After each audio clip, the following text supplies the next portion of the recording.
Ce qui va être important pour bien préparer son projet, c'est que le candidat à la franchise s'implique vraiment personnellement dans le montage de son dossier et donc préalablement dans l'étude du marché local.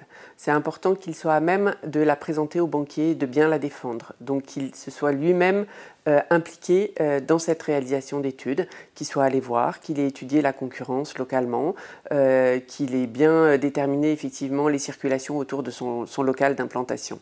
C'est cette étude de marché qui va lui permettre de réaliser son prévisionnel d'activité ou son business plan, qui est un élément clé des documents qu'il va présenter au banquier.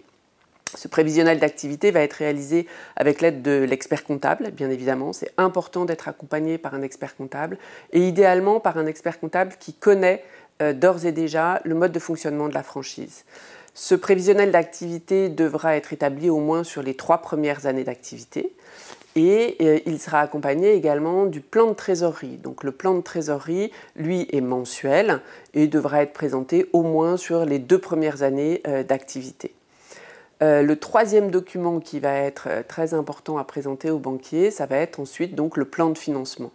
Le plan de financement va lui lister les investissements qui devront être réalisés donc, pour la création du point de vente, comme l'acquisition du droit au bail par exemple, le droit d'entrée à l'enseigne, les aménagements, les travaux, éventuellement du stock, toutes ces dépenses qui vont être nécessaires pour la création. Et en face, comment financer ces dépenses. Donc il y aura là les apports du candidat à la franchise, ses apports personnels, donc ses économies propres, et puis bien évidemment le financement bancaire. Éventuellement quelques aides locales ou régionales. Alors, il peut y avoir différentes formes d'accompagnement. L'accompagnement par l'expert comptable, celui-ci est absolument incontournable. Vous devez faire appel à un expert comptable pour travailler votre prévisionnel d'activité. Vous pouvez également, en amont, vous faire accompagner par un expert juridique, notamment lorsque vous allez prendre connaissance de votre DIP, votre document d'information précontractuel, que le franchiseur vous aura remis bien en amont, donc, pour lire celui-ci attentivement et bien en comprendre toutes les clauses. Ça, c'est un accompagnement qui est tout à fait possible.